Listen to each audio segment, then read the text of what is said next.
सीताराम गुरुजी।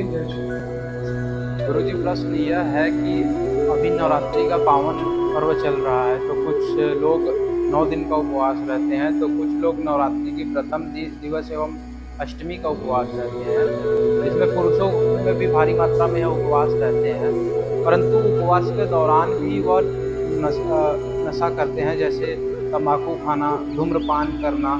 तो क्या यह उपवास सही रहता है या उपवास खंडित हो जाता है धूम्रपान या फिर किसी भी और प्रकार के नशे? आज़ाद जी, आपने बहुत अच्छा प्रश्न रखा और वर्तमान समाज में भी यह दिखने को मिलता है।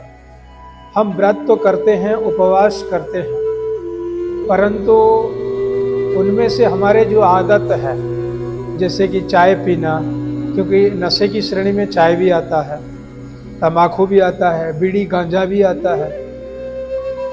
तो वास्तविक उपवास करने से यही है, उपवास इसीलिए रखा जाता है कि हमारी अंतःकरण की शुद्धि हो जाता है और उपवास से मन में इतना पवित्रता आता है कि करने वाला व्यक्ति ही स्वयं उसका अनुभव बता सकता है।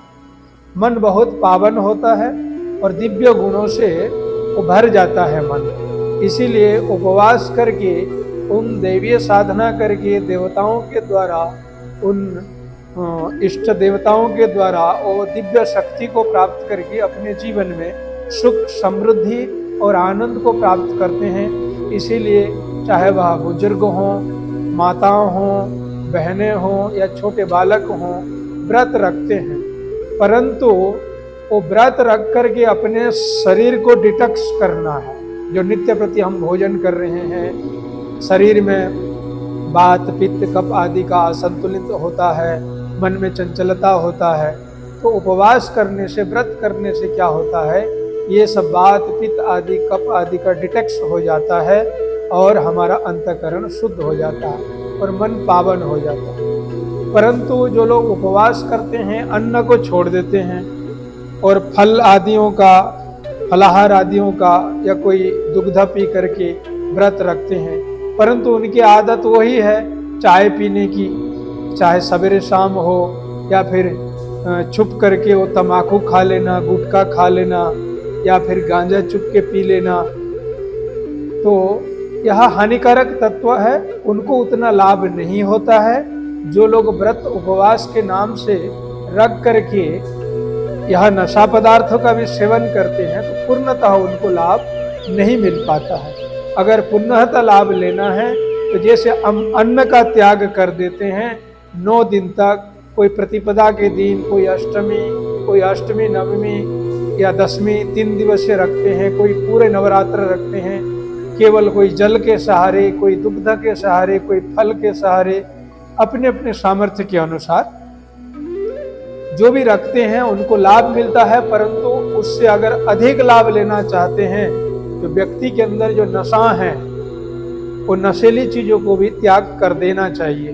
चाहे व्यक्ति के अंदर व्यभिचार का भावना हो, दूसरे को सताने का भावना हो, हिंसा दृष्टिकोण होना क्यों, यह सब चीजों को भी जब व्यक्ति त्याग देता है तो 9 दिनों से उसके एक, जैसे कि एक माता के गर्भ में 9 महीना में एक बालक पूर्ण रूपेण तैयार हो करके जगत में आ जाता है, इसी तरह 9 दिन में एक मातृ शक्ति से ओतप्रोत होकर के धरातल पे एक ऐसे ही नूतन संस्कारों को जन्म देता है और ऐसे दिव्य शक्ति पुंज से वो जागृत हो जाता है और पूरा उसका हृदय मानस पटल परिवर्तन हो जाता है।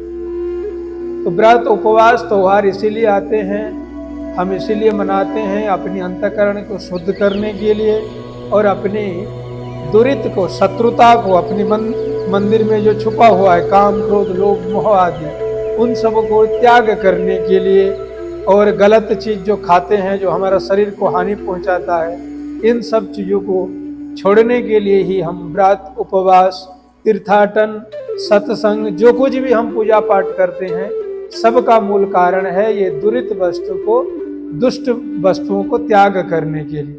इसीलिए वेदों में एक मंत्र है, ओम विश्वानि देवा सवितर दुरितानि पराशुवा यत भद्रम तन्न आशुवा। अर्थात जितने भी भद्रता गुण है आप में वो मेरे अंदर चला आए, और मेरे अंदर जो जितने भी दुरित गुण है मैं सबको छोड़ रहा हूँ।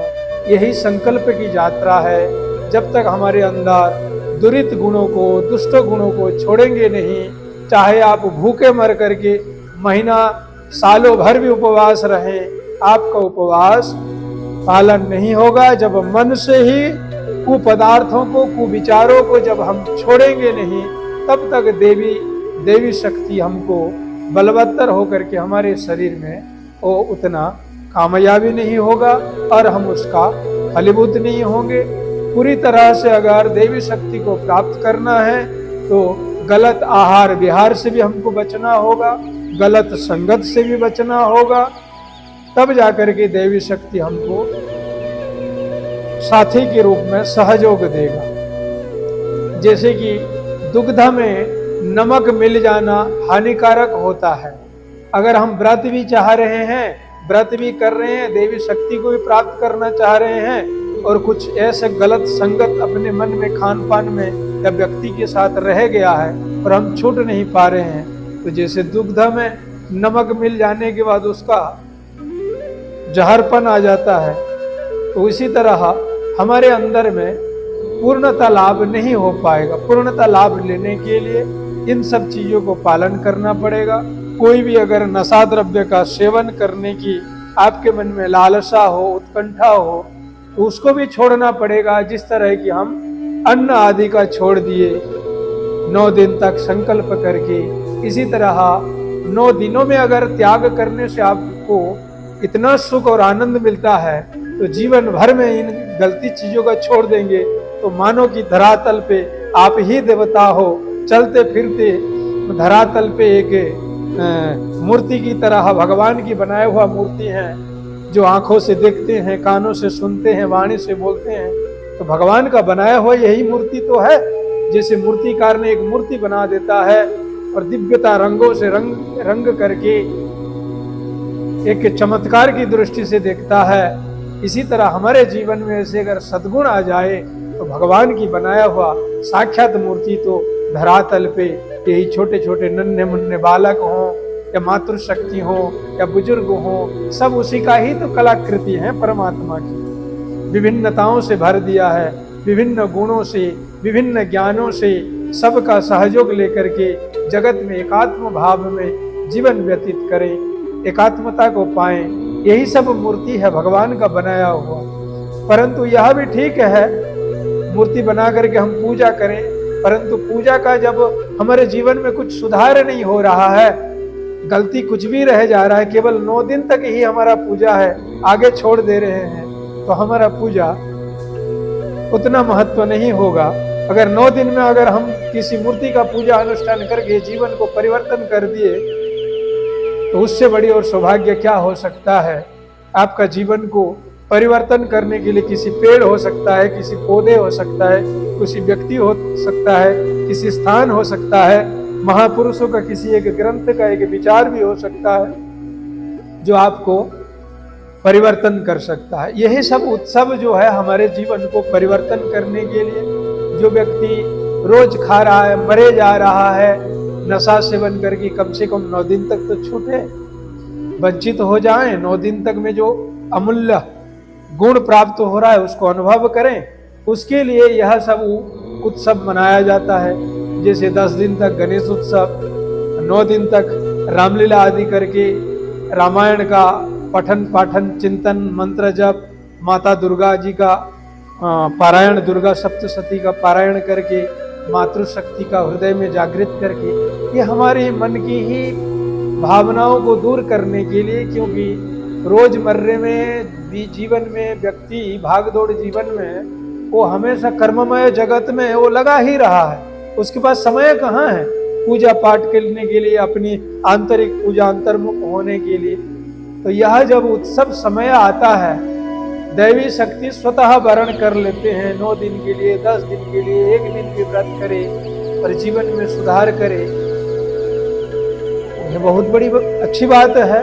जो कर नहीं पा रहा है तो 1 दिन के लिए करे, और जो 9 दिन के लिए कर रहा है जीवन भर, हमारे जैसे साधु सन्यासी के लिए जीवन भर हमको व्रत में व्रती होना पड़ता है।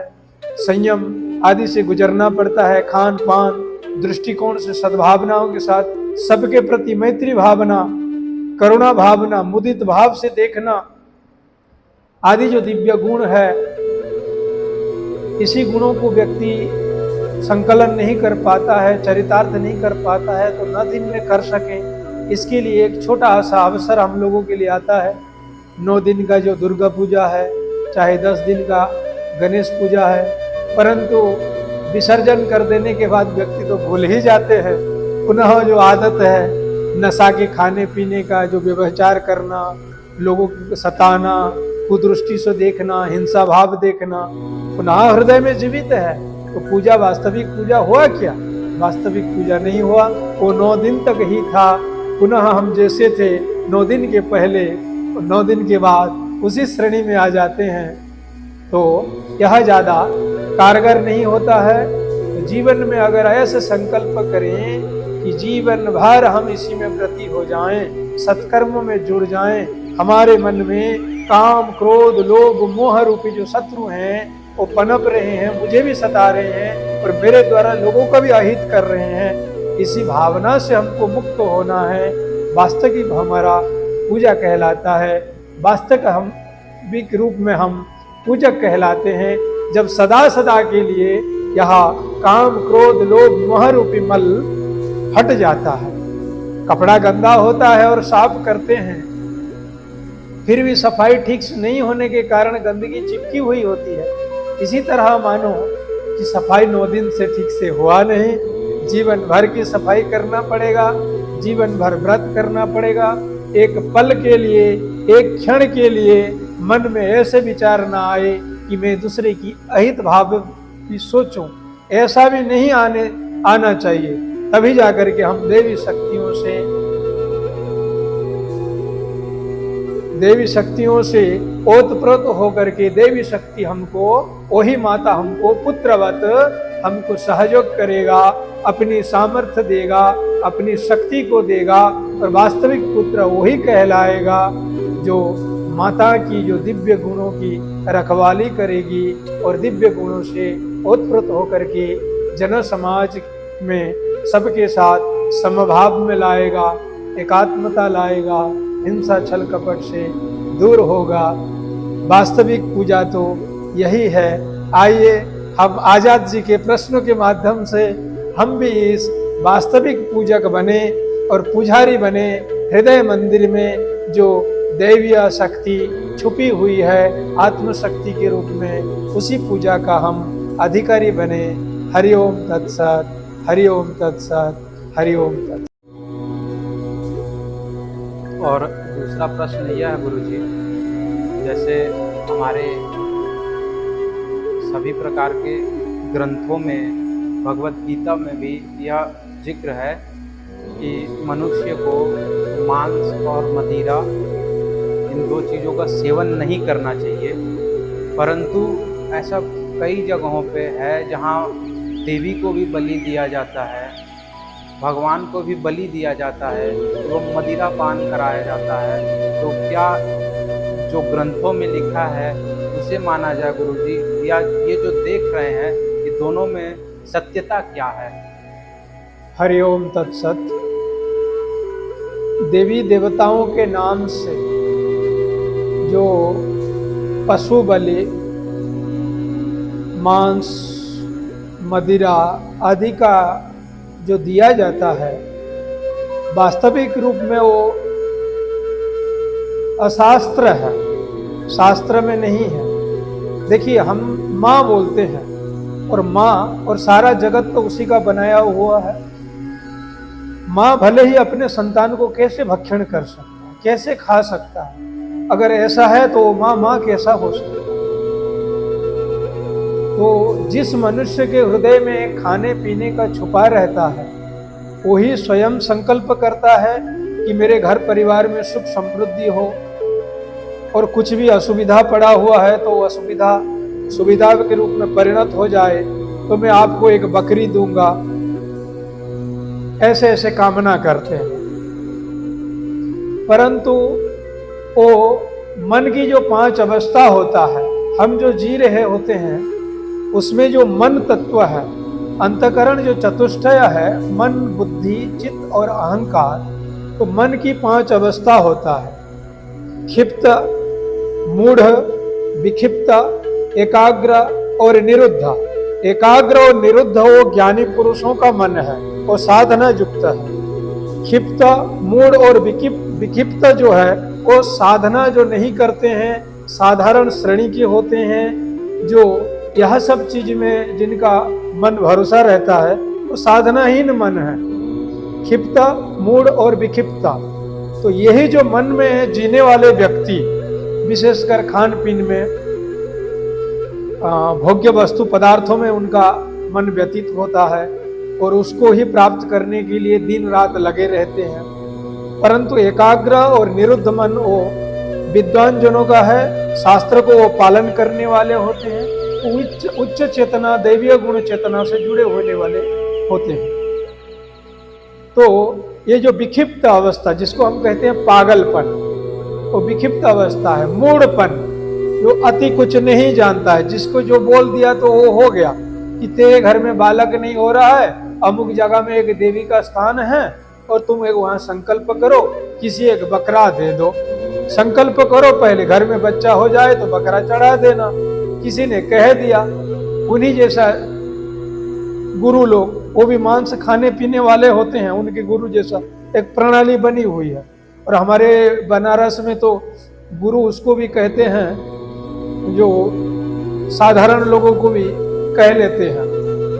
तो उन लोगों का गुरु भी ऐसा होता है, उन लोगों को प्रेरणा देता है कि तुम्हारे घर में धन धान्य नहीं है, तुम उसी माता के पास जाकर के कामना करो, एक मुर्गी रखो और वहाँ लोगों को बकरा काट करके सबको मांस खिलाओ, और वहाँ तो शराब चढ़ता है, शराब उनको दे दिया करो। उसी हिसाब से यह जो विक्षिप्त मन वाले का वह स्वभाव है। अरे भाई, तुम अपने में मदिरा चढ़ाते हो तो तुम्हारे अंदर में कितना शरीर की बात, पित्त, कफ की इम्बैलेंस होता है, व्यक्ति पगला हो जाता है, तो शस्त्र उठा लेता है अपनी पत्नी को भी मारने के लिए, क्योंकि वो जो हिंसक बुद्धि को लाता है। तो ये मनुष्य ही नहीं पीता है, हम लोग सेवन नहीं करते हैं, विद्वान लोग सेवन नहीं करते हैं, आप जैसे सज्जन लोग सेवन नहीं करते हैं, और भी अच्छे लोग सेवन नहीं करते हैं। यहाँ अगर कंपलसरी होता तो सब लोग सेवन करते, इनमें से कोई दिव्य गुण छुपा हुआ होता तो सब लोग पी करके अमृत को पा लिए होते, स्वर्ग की देवता बन गए होते। ऐसा नहीं है, यह एक मादकता द्रव्य है, आपकी मस्तिष्क को कमजोर करता है, इसीलिए मादक द्रव्य का सेवन नहीं करना चाहिए। तो देवता को देते हैं और जो बच जाता है वो लोग सोचते हैं कि ये तो देवता का प्रसाद है, और स्वयं पी लेते हैं और पागल की तरह घूमते रहते हैं, किसी के द्वारा हिंसा कर लेते हैं। और दूसरी बात है मांस, मनुष्य का शरीर ऐसा बनाया नहीं है कि मांस खा करके आप पचा सको। जंगली जानवर, शेर का शरीर बना हुआ है जो मांस खा करके पचा सके। शेर भी अगर कच्चा मांस को खा के पचाता है तो 20 घंटे सोना पड़ता है इसको, तभी जाकर के मांस पचता है, और 3-3 दिन तक पचता नहीं है। जो व्यक्ति मांस खाता है 3-3 दिन, 4-4 दिन अपनी आंतों में पड़ी रही होगी, बड़ी आंतों में, छोटी आंतों में, तो कितना बदबू मारा होगा।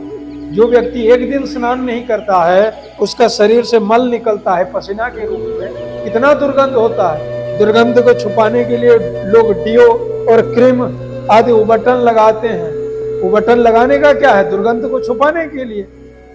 तो जो व्यक्ति एक दिन नहीं नहाता है उसके सामने इतना दुर्गंध हो जाता है, तो जो मांस खा करके 3-3 दिन हाथों में सड़ी रहेगा तो कितना बदबू हुआ होगा, और जो मल त्यागता होगा तो उसका वातावरण में कितना दुर्गंध फैलता होगा, और वही दुर्गंध चीज को खा करके उसका बुद्धि तत्व में कितना दुर्बलता आता होगा।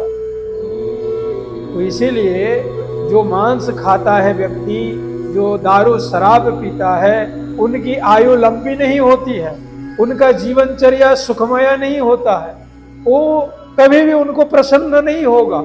और साधु संत को देखेंगे वो सादा भोजन करेंगे या भक्तजन, अब देखेंगे विदेशी लोग अपनी विदेशी परंपरा को छोड़ करके भारत में आकर के तिलक धारण कर रहे हैं, चोटी ले रहे हैं, सादगी वस्त्र और दाल रोटी खाकर कितना प्रसन्नता से रह रहे हैं। परंतु जो व्यक्ति करोड़ों कमा रहा है, मांस मछली खा रहा है, फिर भी मन में दुखी है, क्योंकि यह चीज आपका अंदर को कलुषित कराता है, पाप कर्मों में प्रवृत्ति कराने का एक मार्ग खोल देता है।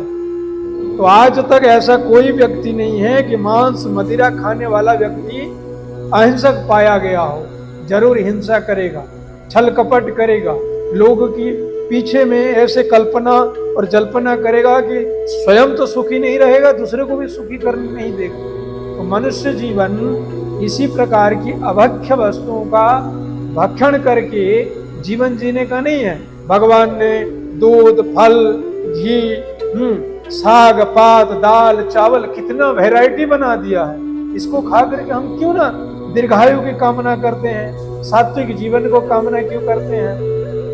क्यों ना करें सात्विकमय बनने के लिए, और हम तामसिक बनेंगे, क्योंकि मनुष्य के अंदर 3 गुण होता है, सात्विक, राजसिक और तामसिक। मांस मदिरा खाने वालों में तामसिक गुण पाया जाएगा।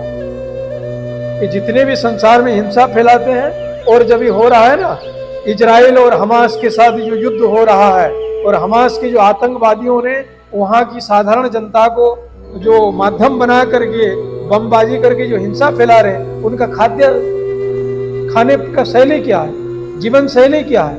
वो मांस मछली, दारू, शराब और ये भोग्य पदार्थ के बिना वो तृप्त नहीं हो पाएंगे, क्योंकि वो जंगली जानवर बन करके वो ट्रांसफर होकर के आए हैं सामान्य मनुष्य रूप में। उन्होंने इसीलिए तो मनुष्य जीवन में संस्कार की अति आवश्यकता होता है। संस्कार के द्वारा वो दुर्प्रवृत्ति को हमको सत प्रवृत्ति में लाना पड़ता है, दैवीय गुणों में लाना पड़ता है। इसीलिए भजन, साधन, उपवास, व्रत, तीर्थाटन, सत्संग आदि सब दिव्य कर्मों को बताया गया है। तो इसीलिए हमको आसुरिकता को छोड़ करके हम दैवी प्रकृति की ओर बढ़ने का यही नवरात्र पर्व संदेश देता है कि आप भोजन से भी इन सब चीजों को त्याग दो। ये मनुष्य का भोजन नहीं है, ये पशुओं का, ये असुरों का भोजन है। अब आपको अगर असुरों से मुक्त होना है, आसुरिक गुणों से आपको दैवीय गुणों से युक्त होना है, तो आपका भोजन शैली, आपके विचार शैली, आपकी रहन सहन को परिवर्तन होना पड़ेगा। और नहीं तो जैसे आपके अंदर हमास जैसी एक आतंकी मन में घूमता रहेगा और हर किसी के पीछे खुरापात करते रहेंगे। ये खुरापाती बुद्धि कहाँ से होता है? ये सब आसुरिक गुणों के युक्त होने वाले व्यक्ति हैं। ये विक्षिप्ता, क्षिप्ता और मूढ़ मन में जीने वाले व्यक्ति होते हैं। तो आइए हमको उच्च मन से जीवन जीने की प्रयास करें। और यह नवरात्र पर्व हम आपको संकेत देता है, शुभ चिंतन करके, सद्भावना से, अच्छी चीजों की खान पान करके हमको दिव्य चेतना से जुड़े रहने का मार्ग प्रशस्त करता है। हरिओम तत्सत, हरिओम तत्सत, हरिओम।